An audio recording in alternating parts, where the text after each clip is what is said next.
30 minutes after a CEO rejected Marcus Holden, her deaf son collapsed crying on the polished floor of JFK Terminal 4. The boy could not have been more than 8. He was on his knees near a row of silver airport chairs, one hand gripping a small blue toy aeroplane so tightly his knuckles had gone pale. His other hand moved fast in the air, desperate, broken by sobs. But no one around him understood what he was saying. Travelers slowed down. A woman pulled her suitcase closer. An airport employee bent forward and asked too loudly, "Buddy, what's wrong?" The boy only cried harder. His mother pushed through the gathering crowd in a camel-colored coat, phone still in one hand, panic finally cracking through her polished face. "Ethan," she said. "Ethan, look at me. Tell me what happened." But her son could not hear the urgency in her voice, and volume was not language. At the edge of the crowd stood Marcus Holden, 41 years old, wearing an old wool coat with a tired collar, and holding the same résumé folder that woman had slid back across a table half an hour earlier. He had every reason to keep walking. He did not say she had humiliated him. He did not mention the job that could have paid for his son's heart medication. He did not ask for a second interview. Marcus only stepped forward, lowered himself to one knee, and raised both hands where the boy could see them. The boy's eyes snapped to him. Marcus signed slowly. The crying stopped so suddenly that the airport noise seemed to fall away. The CEO turned, confused, breathless, and saw the man she had dismissed moving his hands with the calm precision of someone who had done this under pressure before. Her phone slipped in her palm. Behind her, the HR assistant whispered, almost without meaning to, "He knows sign?" Marcus did not look at them. He looked only at the boy. And in that moment, the woman who had thought she was interviewing a desperate single father began to understand that she had rejected the one man her son had been trying to find. Marcus Holden had arrived at JFK Terminal 4 before sunrise because he believed early was the last form of control left to a man whose life had become a series of emergencies. He stood outside the glass doors of the executive lounge at 7:12 in the morning, 23 minutes before his scheduled interview, and checked the folder under his arm for the 4th time. The folder was dark blue, bent at one corner, repaired carefully with a strip of clear tape. Inside were 3 printed copies of his résumé, a list of professional references, and a folded page from his son's cardiology office that he had not meant to bring, but could not bring himself to leave at home. He smoothed the front of his coat. It was clean. That mattered to him. It was old, yes. The cuffs had gone soft. The left pocket had a stitch his neighbor had repaired with thread that did not exactly match. But it was brushed, buttoned, and respectful. Marcus had learned a long time ago that dignity did not require new fabric. Still, in the reflection of the glass, he saw what other people saw first. A tired black man with grey beginning at his temples, a coat from another season, shoes polished but worn at the heel, a father who had slept badly. He lifted his chin anyway. Inside the lounge, business travelers moved through warm light and quiet carpet. There were low leather chairs, framed aviation photographs, a wall of glass looking out toward the runways. The room smelled faintly of coffee and expensive soap. Marcus stepped in, gave his name to the receptionist, and waited with both hands resting on the folder in his lap. Across the room, a little boy sat beside a woman in a camel-colored coat. The boy had dark hair, serious eyes, and a small blue toy aeroplane in his hand. He rolled it along the arm of the chair, back and forth, the way a child might hold on to one small, predictable thing inside a morning too large for him. The woman beside him barely looked down. She was speaking into a phone in a low, controlled voice. "No, move the Singapore call to Tuesday. I don't care what they prefer. Tell legal I need the revised language before noon." She had the kind of calm that made other people nervous. Marcus looked away before his attention became rude. The boy tapped the toy aeroplane twice against his knee, then made a small movement with his fingers near his chest. It was quick, almost hidden, Marcus noticed.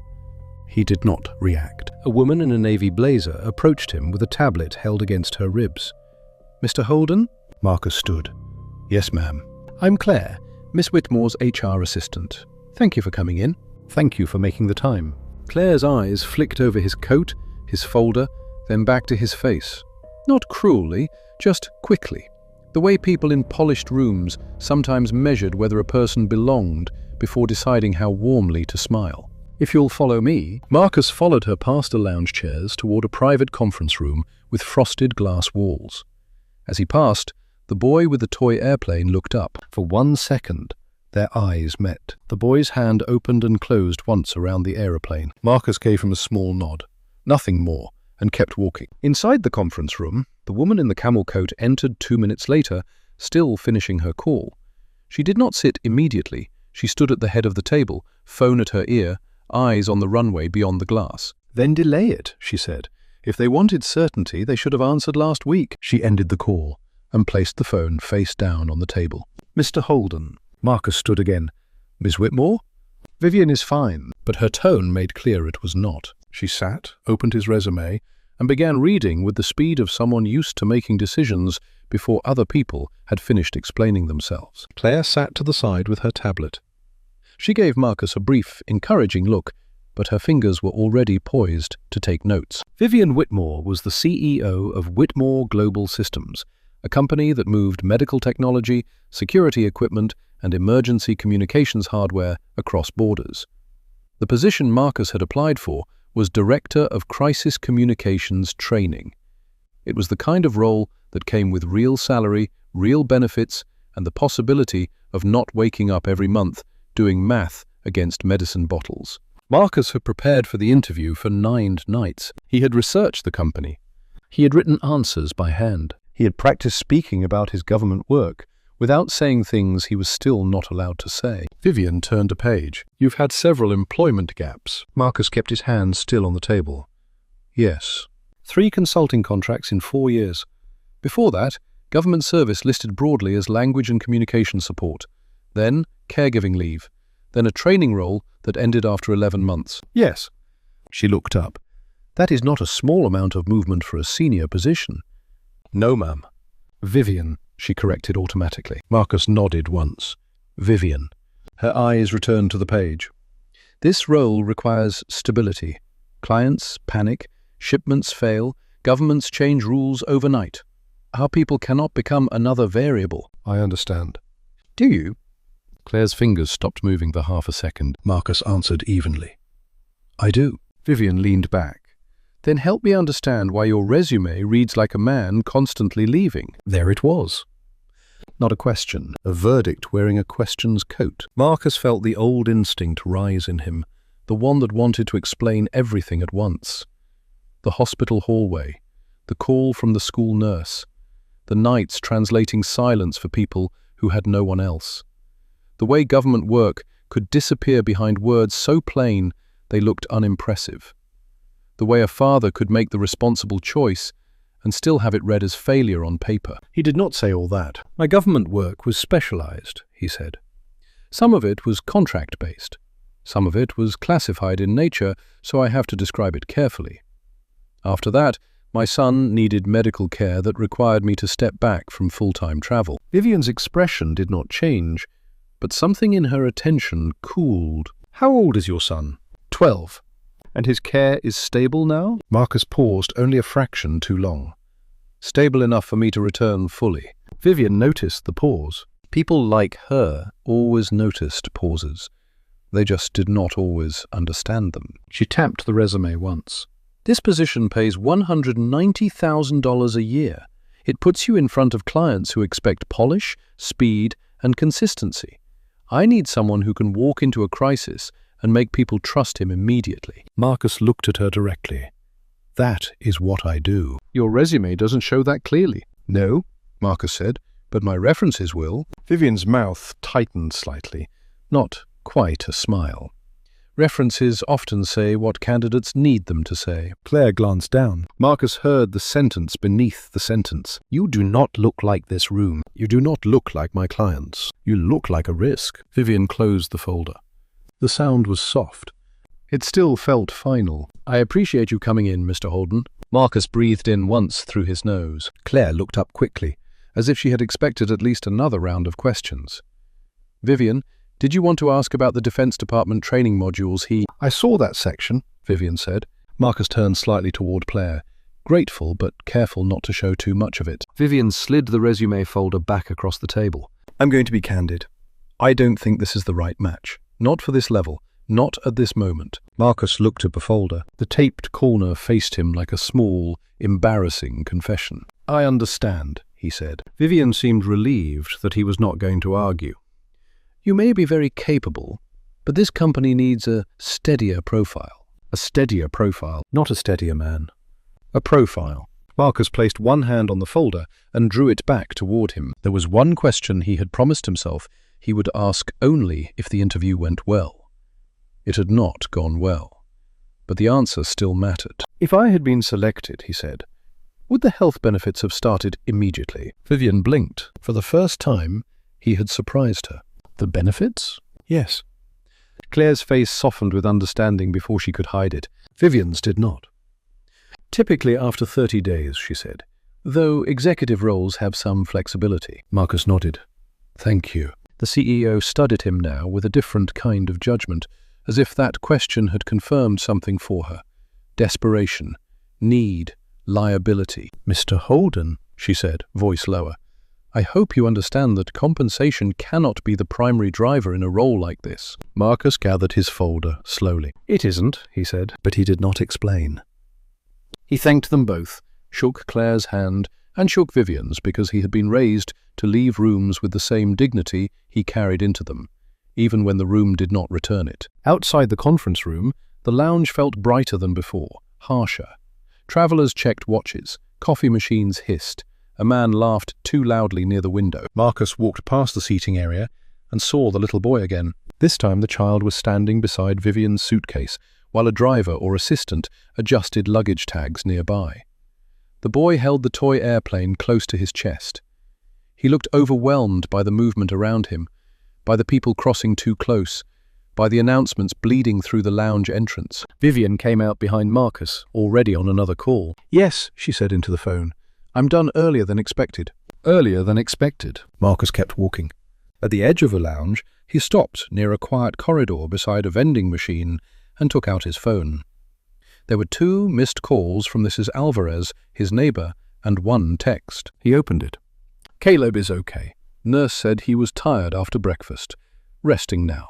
Don't panic." Marcus closed his eyes. The words "don't panic" almost always made panic worse. He called. Mrs. Alvarez answered on the second ring. "He's okay, Marcus, I promise. He just got winded going up the stairs." Marcus turned toward the wall so no one passing could read his face. "Did he use the inhaler or the heart meds?" "Heart meds. The school nurse said his color came back. She thinks he just pushed too hard because he didn't want to miss science lab." Of course, Caleb had not wanted to miss science lab. His son could name every moon of Jupiter, but still pretended not to be scared of a staircase. "Can I talk to him?" "He slept." "Good," Marcus said. "Let him sleep." "How did it go?" Marcus looked down at the folder in his hand. For 1 second, he considered lying. Not because Mrs. Alvarez would judge him, but because saying it aloud would make it heavier. "It wasn't the one," he said. The line went quiet. "Oh, Marcus, it's all right." "It is not all right." He almost smiled. Mrs. Alvarez had the moral patience of a saint and the temper of a retired school cafeteria manager. "I've got 2 more applications out," he said. "And Caleb's refill?" Marcus looked toward the window where planes moved slowly under a pale morning sky. "I'm working on it." He heard the weakness in the sentence and hated it. After the call ended, Marcus stood for a moment with his phone in his hand. Then he opened his banking app, stared at numbers that had become too familiar, and closed it again before they could carve anything deeper into him. He put the phone away. He would not fall apart in an airport. He had learned how to keep his face calm in worse places than this. Marcus started toward the public terminal, choosing the longer route past the main concourse because he needed a minute before the train, before the ride home, before Caleb woke up and asked questions with too much hope in his eyes. JFK. Terminal 4 was fully awake now. Families moved in clusters. Business travelers rolled black suitcases like weapons. A toddler cried near a coffee stand. A gate agent called for passengers whose flight had changed. Screens flashed cities and delays in blue-white light. Marcus adjusted the folder under his arm and stepped around a group of tourists blocking the walkway.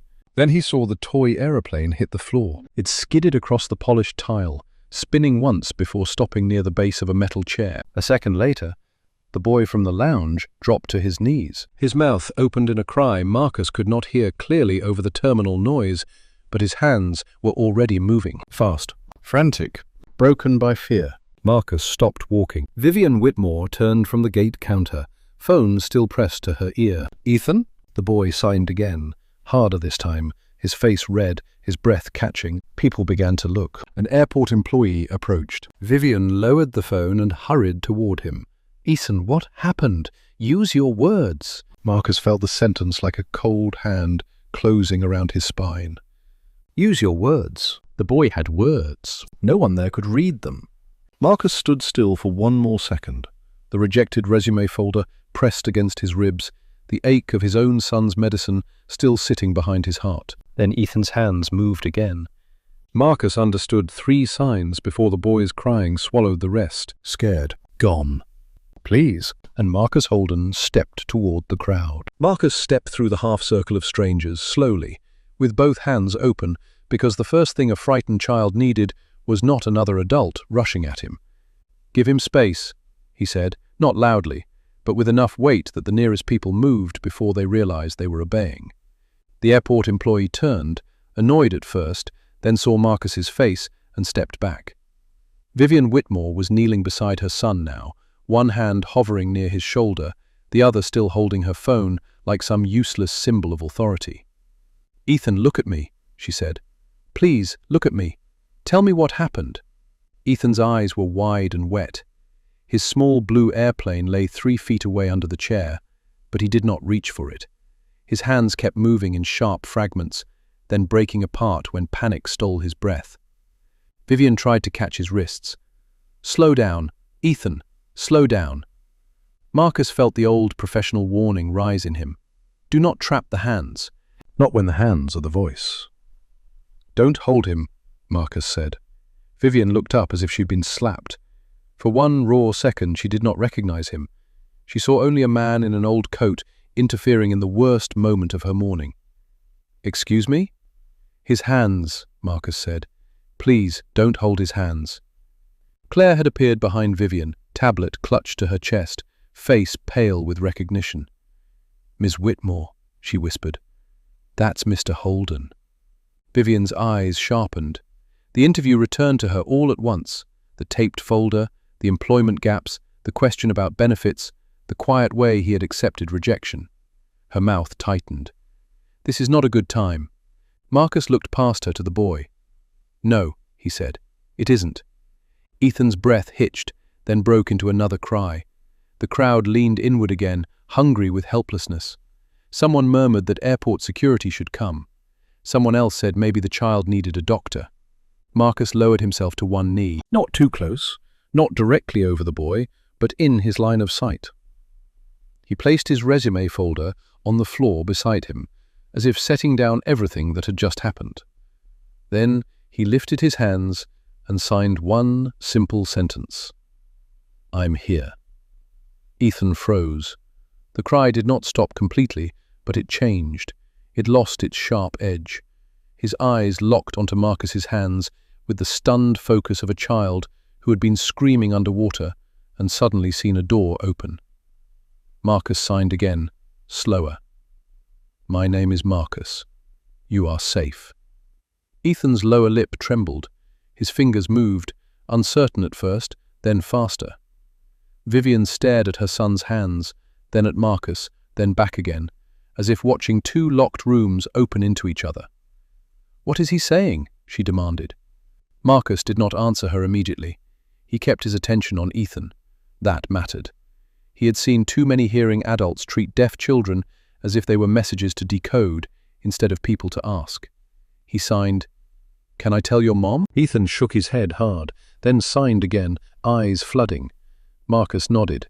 "Okay, I won't tell everything, just enough to help." Ethan looked at Vivian, then back at Marcus, and gave one small, broken nod. Only then did Marcus speak. "He's scared because he thought you left him." Vivian recoiled. "I didn't leave him, I was right there." Marcus signed while he spoke, keeping Ethan included. "He saw you walk toward the counter. Then the announcement changed. People moved between you. He couldn't see your face. He thought the flight changed and you were going without him. Vivian looked down at her son. Ethan, no, I would never. Ethan's hands flashed. Marcus watched, then said quietly, he says you keep turning away when people talk to you. He says when he signs, you answer with your voice while looking somewhere else. The sentence landed harder than accusation because Marcus did not make it sound like one. Vivian's polished face cracked at the edges. Her phone screen lit again in her hand. She silenced it without looking. Claire stood behind her, eyes shining, not from drama but from recognition. She had sat in that conference room. She had heard Vivian say the company needed someone who could walk into a crisis and make people trust him immediately.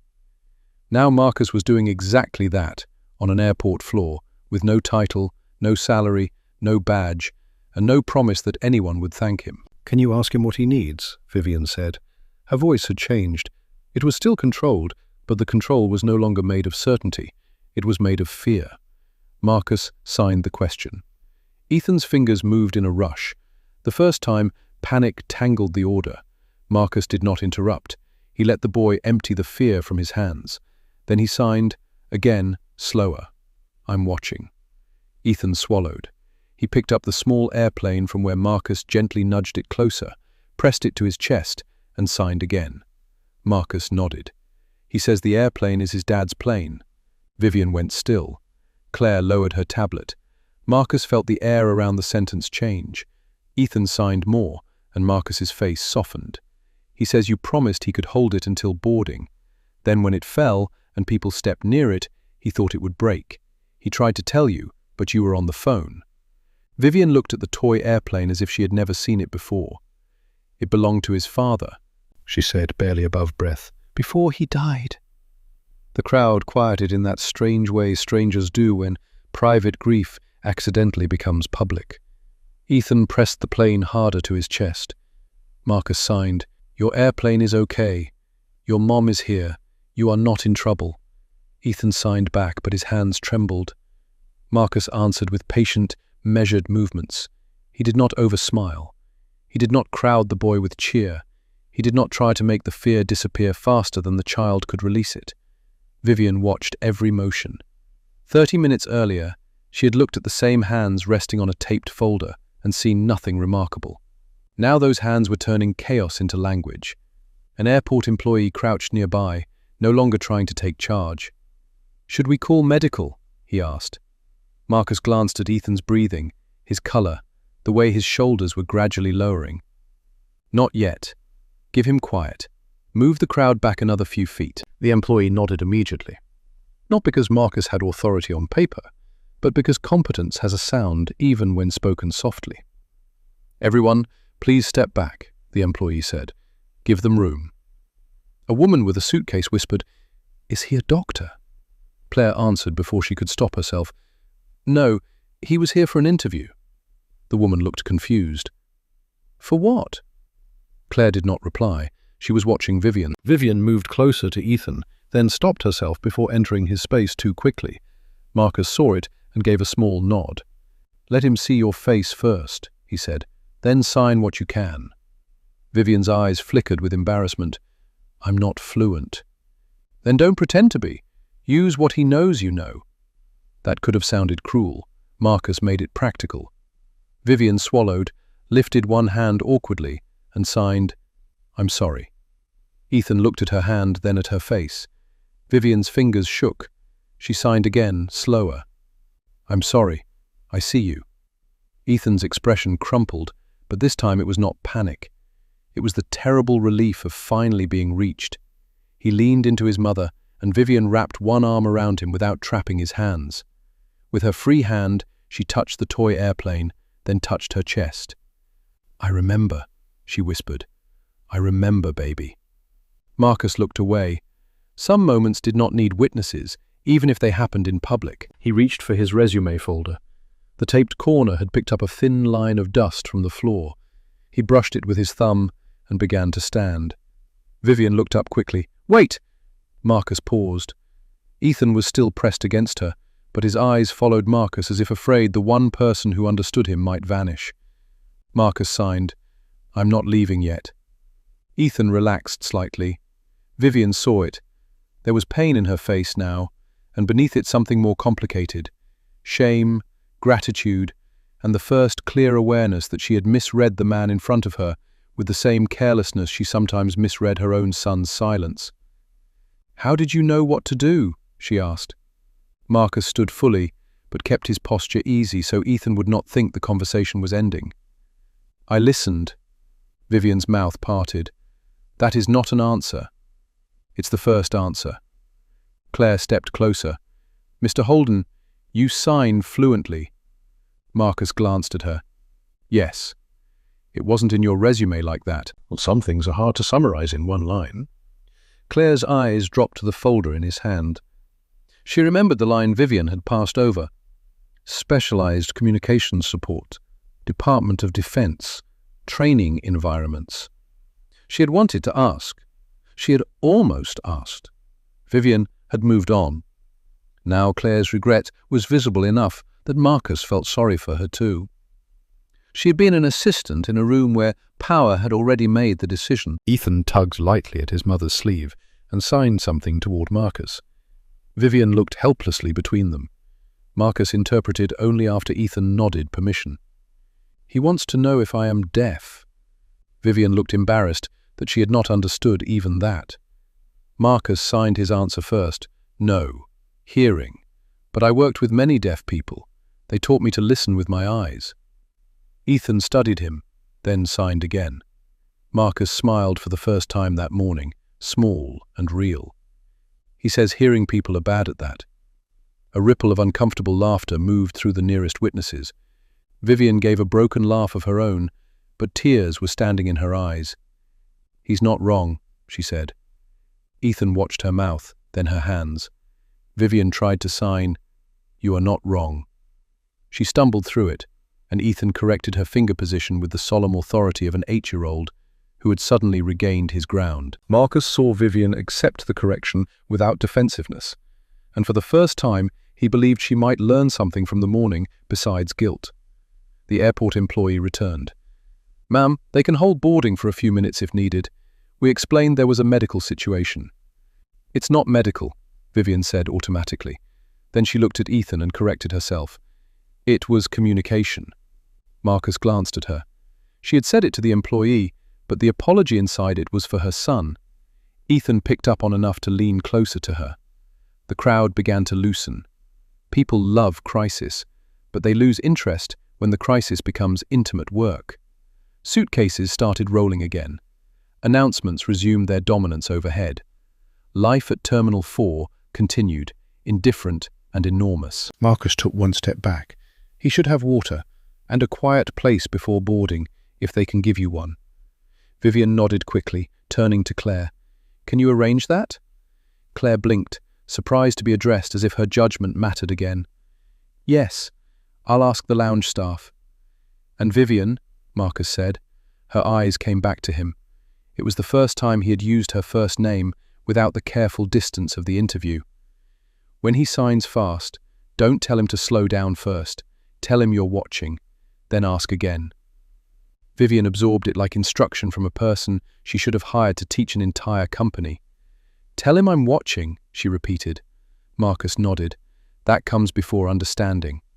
The sentence hung between them because both of them knew it was no longer only about Ethan. Vivian had not watched Marcus. She had scanned him. She had not understood him. She had sorted him. Claire returned with an airline supervisor who offered a quiet side room near the gate. Ethan stood slowly, still clutching the aeroplane. Before moving, he turned to Marcus and signed, "Thank you." Marcus signed back, "You did hard work." Ethan looked surprised. Most adults thanked children for calming down as if the adults had done the labor. Marcus knew better. Panic was work. Returning from it was work. Trusting again was work. Ethan slipped his free hand into Vivian's.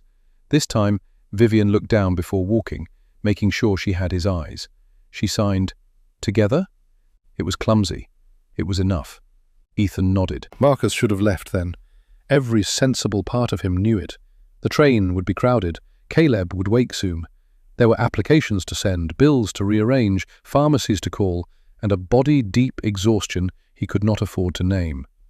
He bent to pick up his folder, but Claire stepped in front of him before he could move away. "Mr. Holden," she said softly. "I'm sorry." Marcus looked at her. "You didn't reject me." Her face tightened because that was kind but not completely true.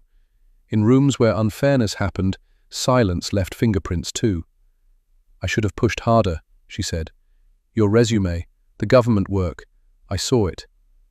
Marcus adjusted the folder under his arm. "You tried." "Not enough." He had no easy comfort for that, and he respected her too much to invent one. Vivian stood a few yards away now, Ethan beside her, the airline supervisor speaking gently. But she was no longer really listening to the supervisor. She was watching Marcus and Claire. The old version of her morning had collapsed. She could no longer pretend Marcus was merely a rejected applicant who happened to know a few signs. The evidence was in front of her, her son calm, the crowd dispersed, her own hands still shaking from the first real conversation she had managed with Ethan all morning. Claire turned toward Vivian, then back to Marcus. "She needs to ask you something." Marcus gave a tired half-smile. She already did. Claire understood. She asked the wrong things. Vivian approached before Claire could say more. The CEO's face was composed again, but it was not the same composition. Earlier, her control had been armor. Now it looked more like effort. "Mr. Holden." "Miss Whitmore." The return to titles made her flinch almost invisibly. She deserved it and knew it. "I owe you thanks. Your son did most of the work.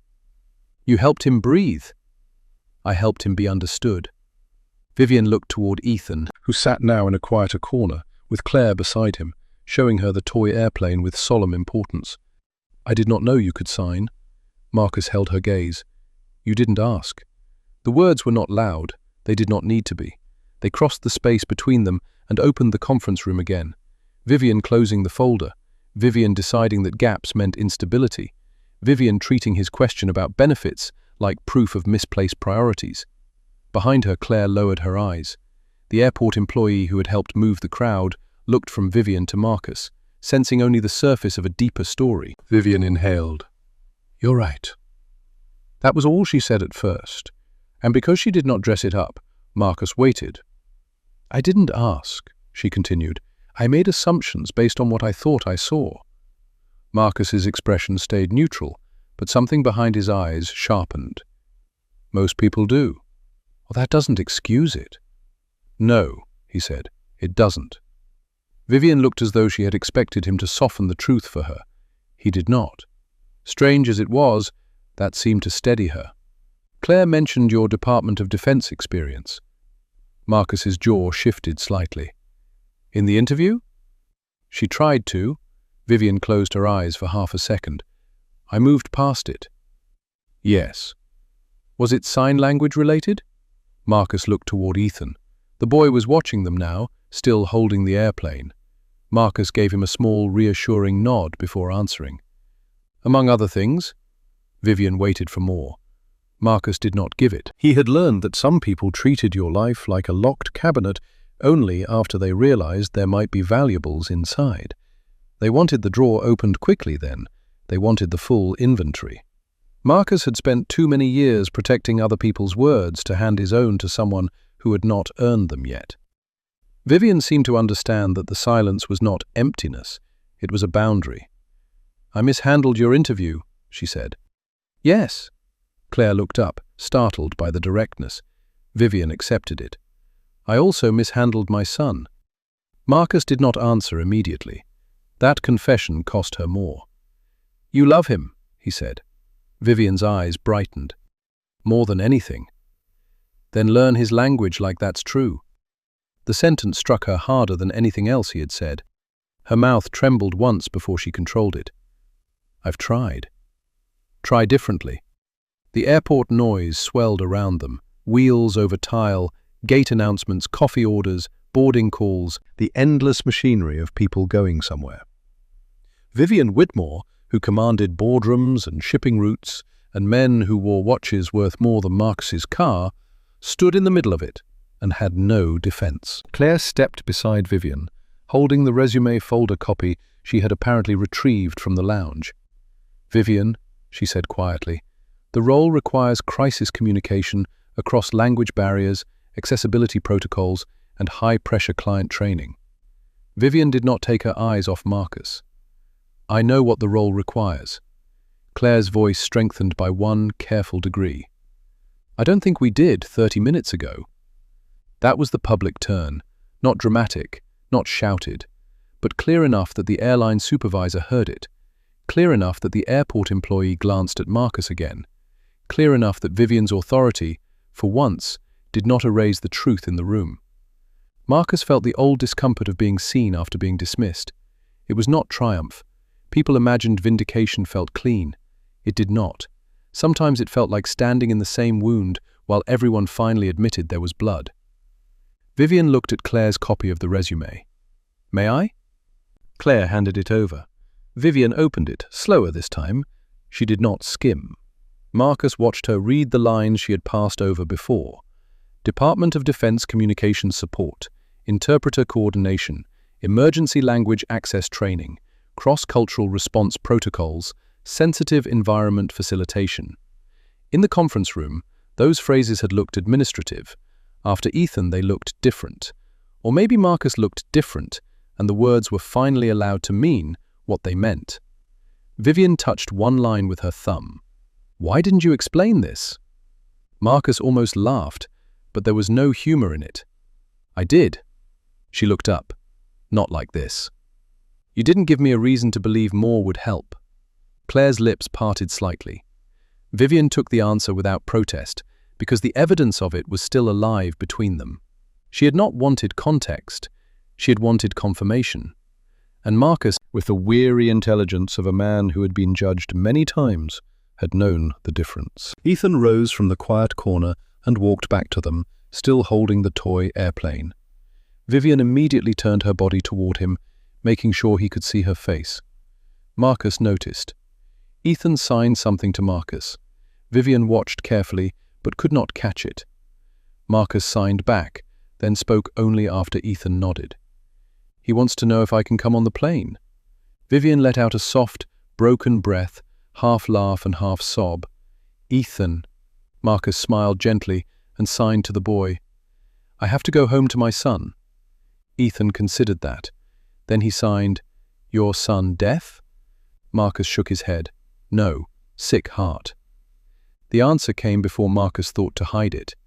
It was simple in sign. Too simple, maybe, for the weight behind it. Vivian saw the movement, but did not understand the meaning. Claire saw Marcus's face and understood enough to go still. Ethan's expression changed, with the grave compassion children sometimes carry more honestly than adults. He signed, "Airplane helps me when scared." What helps him? Marcus felt the question enter a place he kept guarded. He signed back after a moment. "Science books, bad jokes, pancakes when doctors allow." Ethan smiled a little. Marcus smiled too. Vivian looked between them, excluded now not by cruelty, but by the limits of her own effort, and the exclusion taught her something. This was how Ethan lived much of his life, surrounded by people who loved him, needed him, spoke about him, arranged him, protected him, and still missed the sentence right in front of them. "What did he ask?" Vivian said softly. Marcus looked at Ethan for permission. Ethan nodded. "He asked about my son." Vivian's face shifted. "You have a son?" "Yes." 12? Marcus remembered she had asked that in the interview. She had heard the answer as data then. She heard it as life now. 12, he said. He asked what helps him when he's scared. Vivian looked down at Ethan, then back at Marcus. "And what did you say?" "Pancakes," Marcus said. Ethan giggled. The sound, small and unexpected, loosened something in everyone nearby. Vivian covered her mouth for a moment.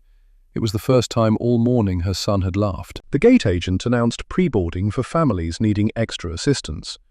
Vivian looked toward the gate, then at Marcus, torn between the flight she had to catch and the conversation she could no longer postpone. Her old life was calling her forward. The mistake she had made was standing in front of her. Marcus solved it for her. Your son needs to board calmly. Mr. Holden, board with him. Vivian's eyes searched his face. Will you wait? Marcus looked at the departure board, then at the folder under his arm, then at Ethan. The boy was watching him with open hope, the kind adults should be careful not to borrow too freely. For a few minutes, Marcus said, until he gets through the door. Vivian nodded, gratitude and shame crossing her face together. She crouched in front of Ethan, signed clumsily, and spoke at the same time. Together. Airplane. I'm watching. Ethan corrected one sign again. Vivian accepted it again. Then they walked toward the jet bridge, slowly, with Vivian keeping her body angled so Ethan could see her. Claire stayed behind with Marcus. The HR assistant's eyes followed them until Ethan disappeared through the doorway. That, Claire said quietly, is the first time I've seen her slow down for anyone. Marcus watched the empty jet bridge entrance. Children make you learn what your pride costs. Claire looked at him. Is that what your son did? Marcus did not answer at first. He thought of Caleb asleep under a faded space blanket. Caleb pretending the stairs were no big deal. Caleb asking if insurance was something adults could fix by trying harder. Every day, he said. Vivian returned less than 3 minutes later without Ethan. He's seated, she said. The attendant is with him. I told him I'd come back before they closed the door.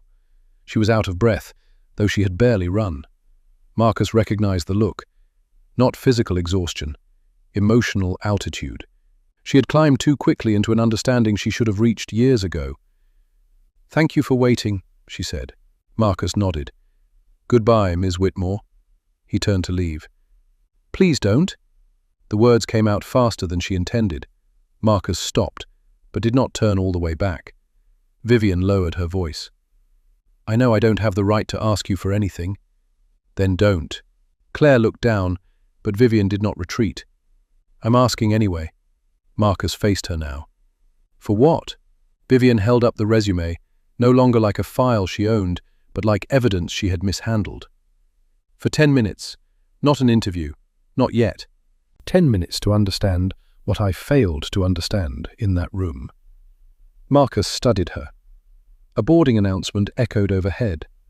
Somewhere behind him a child laughed. Somewhere far away Caleb was sleeping after a morning his small heart had not managed easily. Marcus wanted to say no, not out of cruelty, out of self-respect, out of fatigue, out of the knowledge that powerful people often discovered humility only when they needed something. But then Ethan's question returned to him. What helps him when scared? Marcus thought of his son and the answer he had not signed. Truth helps him. Knowing his father did not quit helps him. Seeing one closed door open for the right reason might help him. Marcus looked at Vivian. 10 minutes, he said, and I'm not doing it for pity. Vivian's eyes filled again, but she held his gaze. No, she said, you're not. Claire released a breath she had been holding. The airport employee nearby, pretending not to listen, smiled faintly and turned away. Marcus did not smile. Not yet. He only tightened his grip on the taped folder and followed Vivian Whitmore back toward the same lounge where, 30 minutes earlier, she had decided he was not steady enough to trust in a crisis. The executive lounge looked different when Marcus entered it the second time. Nothing in the room had changed. The leather chairs were still arranged in careful pairs, the coffee machine still hissed softly behind the service counter. The runway still stretched beyond the glass in pale morning light. But Marcus no longer felt like a man being measured from the doorway. He felt like a man returning to a room that had failed its own test. Vivian walked ahead of him with his résumé in her hand, and Claire followed half a step behind, quieter than before. No one spoke until they reached the same frosted glass conference room where Vivian had ended his interview in less time than it took most people to finish breakfast. Marcus stopped at the threshold. Vivian noticed. For a moment, she seemed to understand that asking him to step back into that room required more than opening the door. We can sit somewhere else, she said. Marcus looked at the table, the chair where he had sat, the exact place where she had slid his folder back to him. "No," he said. "Here is fine." It was not fine, but some places had to be faced twice before they stopped owning the story. Vivian set his résumé on the table, but this time she did not sit at the head. She took the chair across from the one Marcus had used before, leaving the head of the table empty. Claire saw it and understood the gesture. Marcus saw it too, though he did not reward it with expression. He sat, placed his taped folder in front of him, and waited. Vivian looked down at the résumé as if the paper had become heavier. "I want to start by saying thank you," she said. Marcus was quiet. Vivian continued, "And I want to say I'm sorry." Marcus's face did not move. "For what?" The question was calm, but it cut through the room more cleanly than anger would have. Vivian drew a breath. "For dismissing you." "That's broad." Claire's eyes flicked toward him, then back to Vivian. Marcus was not being cruel. He was doing what trained communicators do when someone tries to hide inside a general statement. Vivian folded her hands together on the table. For the first time that morning, they did not look perfectly still. "I judged your coat," she said. "I judged the gaps in your résumé before I understood them. I assumed your question about benefits meant you were driven by compensation instead of responsibility. I heard caregiving and treated it like instability.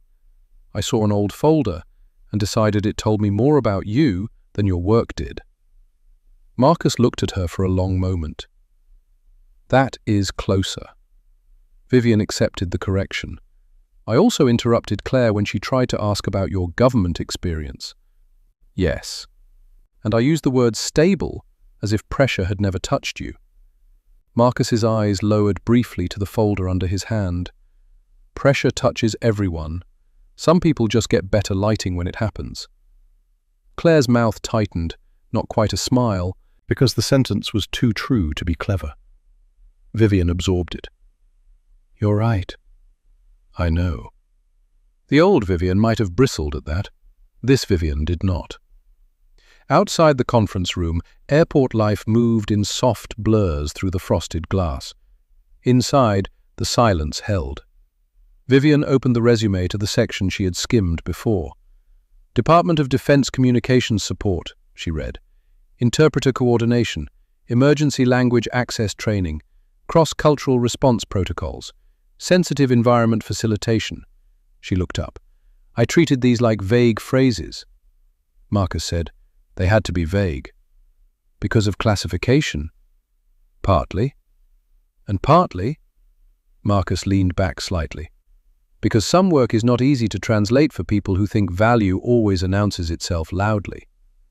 Vivian looked down. Claire did too. Marcus did not soften it. He had softened enough in his life for people who confused restraint with permission. Vivian turned the page, slower. "Can you tell me what the work actually was?" Marcus did not answer immediately.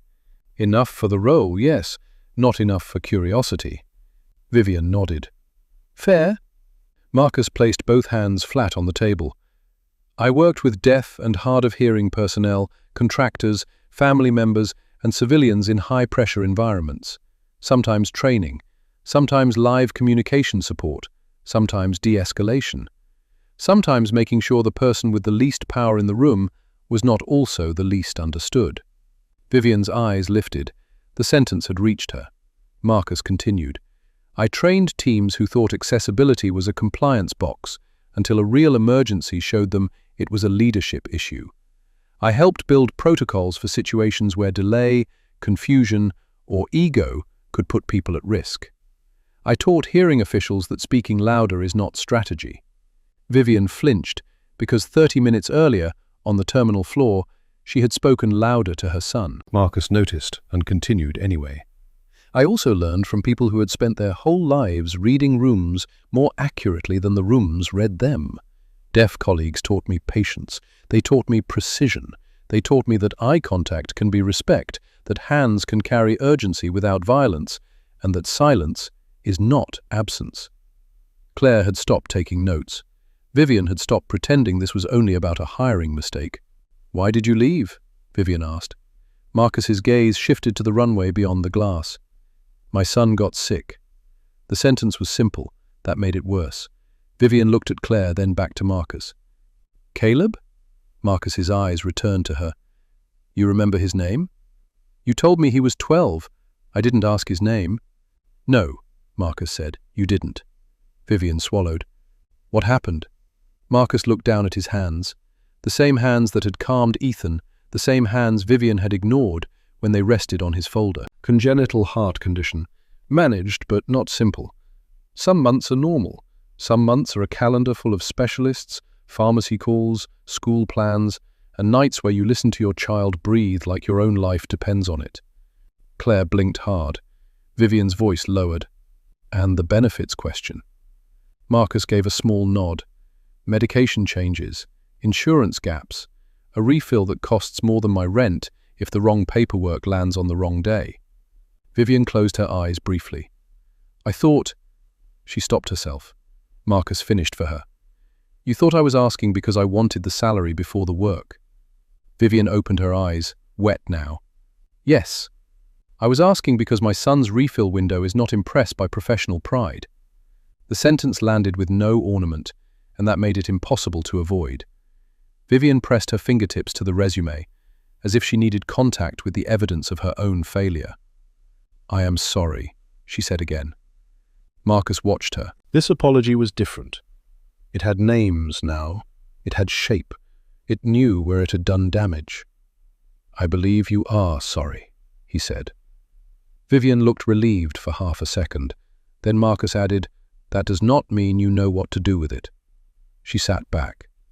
Then tell me. Marcus shook his head once. No, that is not my job unless you hire me to do it. And if you hire me, it cannot be because I helped your son in an airport. Vivian's chin lifted slightly, not defensively, but with focus. Agreed. It cannot be because you feel guilty. Agreed. It cannot be because you want the story to end nicely before your flight takes off. Vivian's face tightened. That one found its mark. Agreed.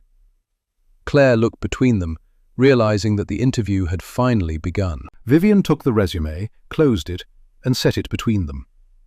Then let me restart, she said.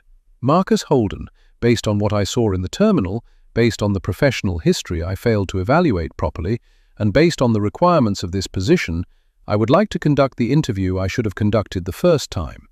Claire will document it. If at the end you are not the strongest candidate, we will say so honestly. If you are, I will not hide behind process to protect my pride. Marcus studied her. And the other candidates? Will be respected. Do not bend a role around guilt. I won't. Do not make me your lesson in front of your company. Vivian looked at him carefully. What does that mean? It means if you hire me, I am not a symbol. I am not the man from the airport story. I am not a diversity correction, an accessibility headline, or a redemption arc for your leadership team. Claire's eyes dropped to the table because she had seen companies do exactly that, with polished language and professional lighting. Marcus's voice stayed even. I am a father. I am a trainer. I am an interpreter. I am a man who has done hard work in rooms where most people never knew my name. If you want that, interview that. Vivian did not answer quickly. When she did, her voice had lost the executive polish that flattened everything into messaging. That is what I want to interview. Marcus nodded once. Then ask. Vivian opened Claire's tablet toward herself, then seemed to think better of it. She pushed the tablet to Claire and looked at Marcus without a screen. Tell me about a time you entered a communication crisis where the person most affected had the least power. Claire began typing. Marcus answered. He described a training environment where a deaf contractor had been blamed for delaying a security process when the real failure was a hearing team that had changed instructions without visual confirmation. He did not dramatize it. He explained the problem, the protocol breakdown, the human cost, and the correction. Vivian asked a follow-up, a real one, then another. Marcus answered each cleanly. His language was measured, practical, and grounded in experience. He spoke about crisis rooms where leaders confused speed with clarity.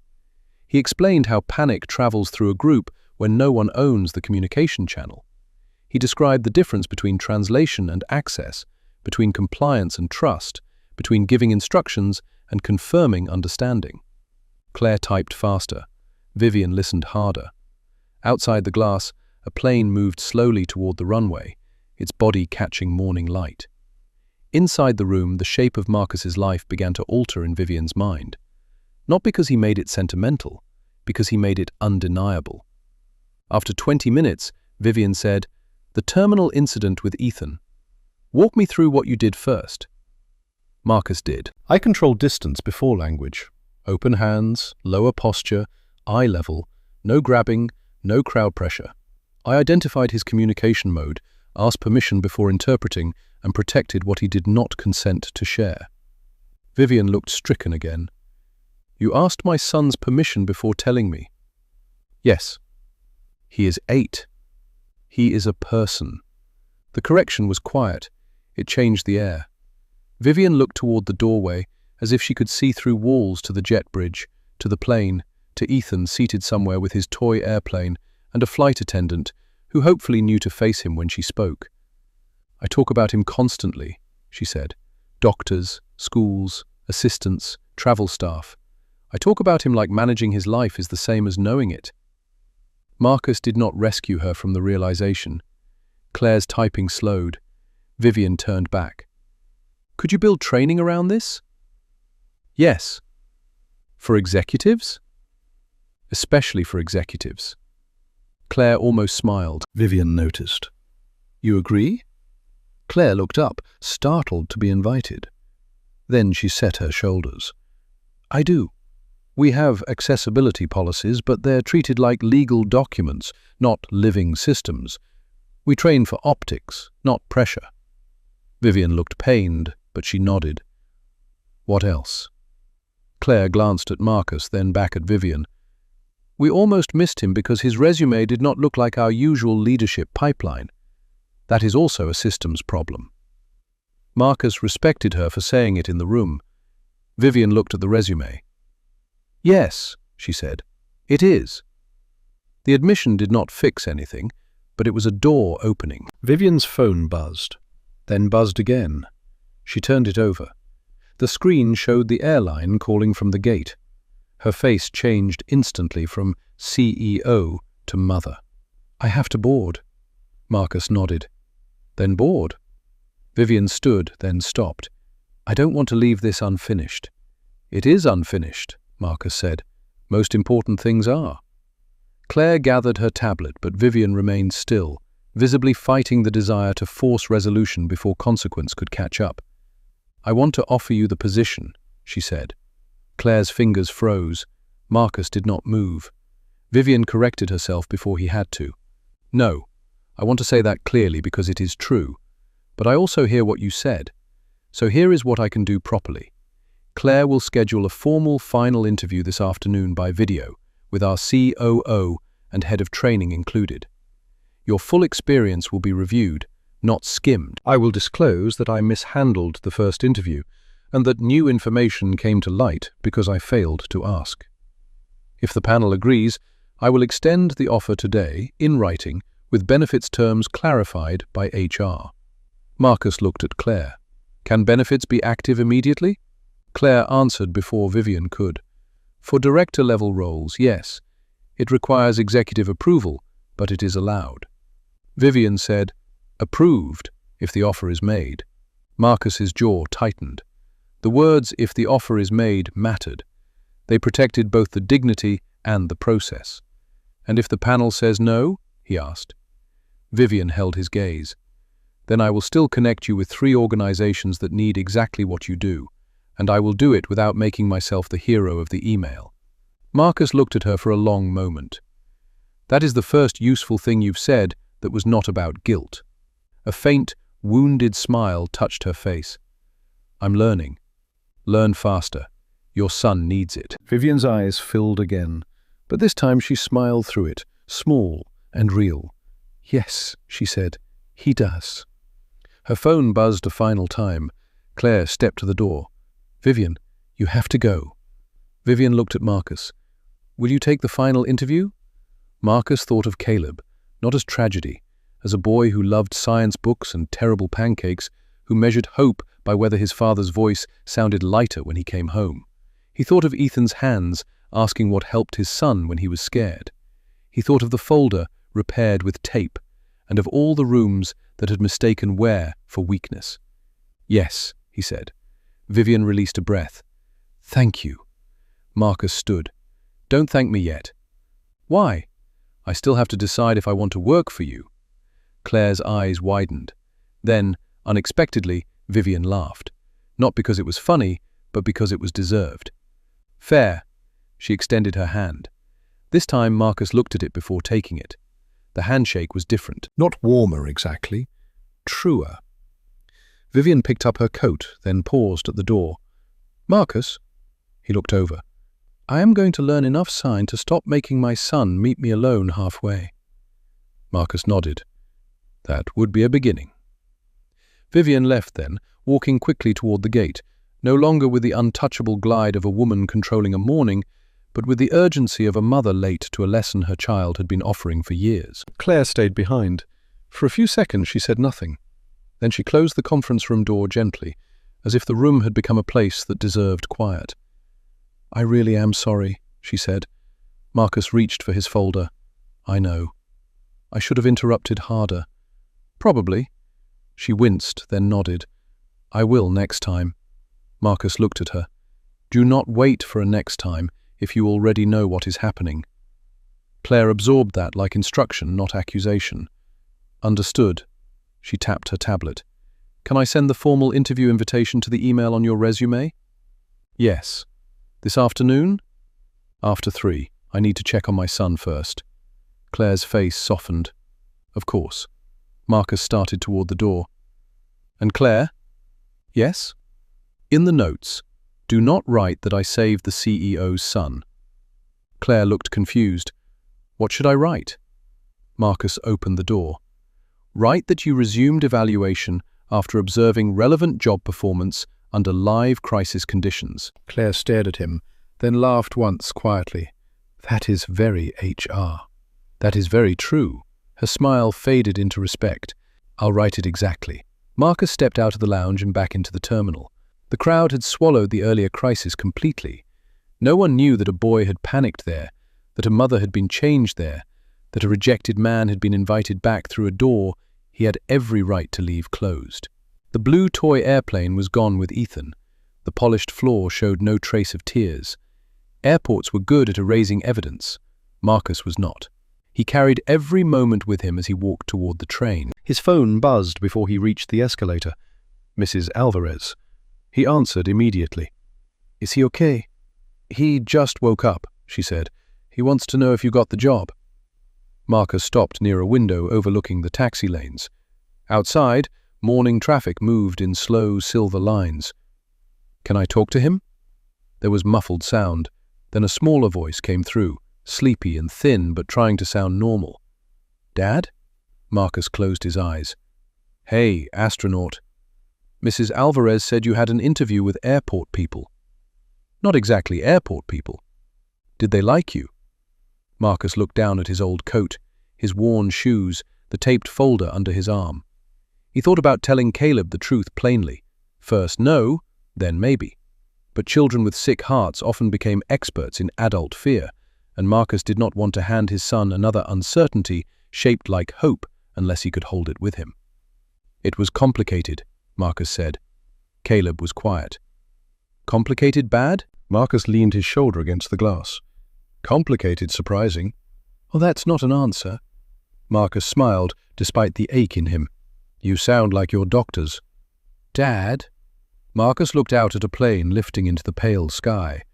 Somewhere inside another plane, Ethan was probably clutching his toy airplane while his mother tried, maybe for the first time, to watch his hands before answering his fear. "I didn't get the job this morning," Marcus said. Caleb's breathing changed. Marcus continued before the silence could hurt him. "But then something happened. A boy needed help. I could help him, and the people from the company saw what I actually do." "Because of sign language?" because of sign language and training and staying calm. Caleb was quiet again, but this time Marcus could feel him listening. So did they change their mind? They reopened the door. Caleb thought about that. Doors are good. Marcus laughed softly. Sometimes. Are you sad? The question broke him more gently than any apology had. Marcus pressed his fingers to his eyes for 1 second, then lowered them. I was, he said. I'm not as sad now. Are you scared? Marcus watched the plane rise higher. He could have lied. Fathers lied all the time out of love, but Marcus had learned that children did not need perfect courage. They needed honest courage. A little. Caleb yawned. Pancakes help. Marcus smiled. You're supposed to be resting. Resting people can think about pancakes. Your cardiologist would be fascinated by that theory. Dad? Yeah? Did they see you? Marcus did not answer right away. The terminal moved around him, enormous and indifferent, but for once he did not feel invisible inside it. He thought of Vivian naming what she had misjudged. He thought of Claire saying the system had almost missed him. He thought of Ethan's eyes locking on his hands, as if language itself had returned. Yes, Marcus said finally. I think they did. Caleb exhaled, satisfied by something deeper than employment. Good. Marcus looked down, blinking once. Yeah, he said. Good. Mrs. Alvarez came back on the line and told him Caleb needed to sleep again. Marcus thanked her, promised to come straight home, and ended the call. By the time Marcus reached the airtrain platform, an email had arrived from Claire. The subject line read, Formal Final Interview, Director of Crisis Communications Training. Beneath it was a calendar invitation for 3:30 p.m. with Vivian Whitmore, the COO, the head of training, and HR benefits copied. Marcus opened it, read it twice, and did not accept immediately. Instead, he stood on the platform with travelers moving around him and allowed himself one full breath. Not relief, not victory, something quieter. The feeling of a man who had not begged, not performed, not turned his pain into a sales pitch, and still had not disappeared. Then another message arrived. This one was from an unknown number. It contained a short video. Marcus hesitated, then opened it. Vivian had recorded Ethan from his airplane seat. The boy held the blue toy airplane in one hand and signed with the other. Thank you, Marcus. Mom is watching now. The camera shifted slightly, and Vivian's hand appeared in frame. Her sign was clumsy, slow, imperfect, but clear enough. Thank you. Marcus watched it once, then again. He did not cry. The platform was too public, and he had spent too many years mastering the art of holding himself together. But his face changed. The tiredness did not vanish. The bills did not vanish. Caleb's condition did not vanish. The world did not become fair because one powerful woman had been forced to see what she missed. But something had moved. A door, yes. A witness. A correction. A child understood. A father seen. Marcus typed back only 3 words. Keep watching him. Then he accepted the interview invitation. That afternoon, Marcus sat at his kitchen table in a clean shirt, the old wool coat hanging on the back of a chair. Caleb slept in the next room under his faded space blanket. Mrs. Alvarez had made coffee strong enough to qualify as medical intervention and had threatened to stand off camera with a wooden spoon if anyone disrespected him again. Marcus told her that would not be necessary. She said necessary had never stopped her before. At 3:29, Marcus opened the video call. Vivian was already there. So were the COO, the head of training, Claire, and an HR benefits director. Vivian began by saying, "Before we start, I need to disclose that I mishandled Mr. Holden's first interview this morning." Marcus watched the faces on the screen shift. Surprise, curiosity, professional discomfort. Vivian did not hide behind vague language. She named it. She said she had made assumptions about resume gaps and presentation.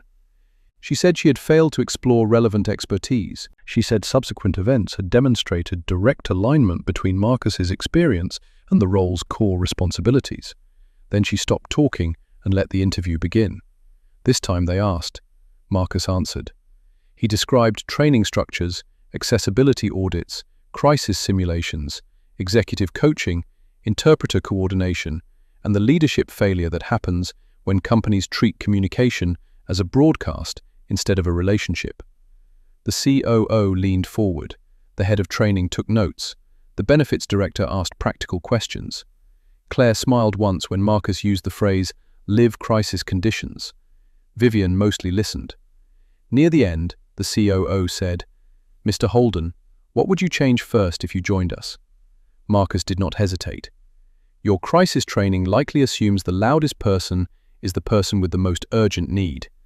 I would rebuild that assumption from the ground up." The COO looked at Vivian. Vivian looked at Marcus. "That," she said, "is exactly why we need him." The formal offer arrived at 5:12 p.m. Director of Crisis Communications Training. Salary as posted. Benefits active immediately by executive approval. Start date flexible around family medical needs. Marcus read the letter at the kitchen table, while Mrs. Alvarez stood behind him, pretending not to read over his shoulder, and absolutely reading every word. Caleb, awake now, shuffled in wearing pajama pants and a sweatshirt with planets on it. "Is that it?" he asked. Marcus nodded. "That's it." "Did we win?" Marcus turned in his chair. He thought about the word. Win sounded too simple for a day that had included humiliation, fear, a crying child, an apology, and the strange ache of being recognized only after proving yourself in public. But Caleb was 12. Caleb needed the shape of hope before he needed the footnotes. Marcus opened his arms. His son stepped into them carefully, because both of them knew how to protect the small machinery inside his chest. Marcus held him like something sacred and breakable and strong. "Yeah," he whispered. "We won." Caleb's voice came muffled against his shoulder. "Can we have pancakes?" Mrs. Alvarez made a sound from behind them. "Absolutely not for dinner." Caleb lifted his head. Marcus looked at Mrs. Alvarez. Mrs. Alvarez looked at Marcus. "Fine," she said. "One pancake, a small one, with fruit." Caleb smiled as if fruit had not just been used to damage the integrity of a pancake. Marcus laughed, and the sound surprised him. It had been waiting somewhere inside him all day. 2 weeks later, Marcus stood at the front of a glass training room at Whitmore Global Systems. Vivian sat in the first row. Claire sat beside her. Around them were executives, managers, team leads, and people who were used to being told their instincts were excellent. Marcus placed a small blue toy airplane on the table at the front of the room. Vivian's eyes softened when she saw it. It was not Ethan's original. Marcus had bought it himself, a reminder, a warning, a promise.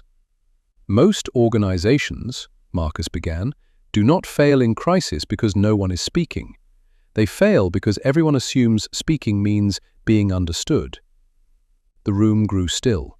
Marcus lifted his hands. "Today, we start with the person least likely to be heard." Vivian watched him, not as a charity case, not as a redemption symbol, not as a man she had rescued from rejection, but as the instructor she should have recognized sooner. When Marcus glanced toward her, she signed 2 words, slowly but correctly. "I'm watching." Marcus nodded once. Then he turned back to the room and began.